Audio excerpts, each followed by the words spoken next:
ফরজ গোসল না করে যদি সংসারের কোনো কাজ করা হয় সেই ঘরে দুটো বিপদ আসবেই আসবে। এটা আমার কথা নয়, এটা হাদিস থেকে প্রাপ্ত কথা। আল্লাহ আকবার। আমাদের বর্তমান সোসাইটিতে এই সমস্যাটা অনেক বেশি হয়, ঠিক কিনা? অনেক হয় না?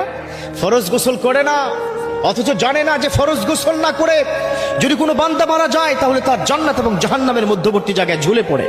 নাউজুবিল্লাহ। আমার এক বোন চোখের পানি ছেড়ে দিয়ে মোবাইলে আমার সাথে কান্না, হুজুর কি আর বলবো, দুঃখের কথা, কষ্টের কথা, ভয়ের কথা, আমার স্বামী ফরজ গোসল ছাড়াই মারা গেছে। আহা, অর্থাৎ স্বামী স্ত্রী সঙ্গমের পরে সে গোসল করে নাই, ওই রাত্রিতেই ওই নাপাক অবস্থায় সে মারা গেছে।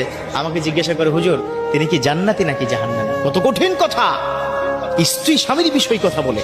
তো বর্তমান সময় এত মারাত্মক পরিস্থিতি, আসলে ইয়াংরা বর্তমান সময় এই সোসাইটিতে, এই অ্যান্ড্রয়েড মোবাইলের যুগে, এই মোবাইলের যুগে রাত 3টার আগে কেউ ঘুমাতে চায় না।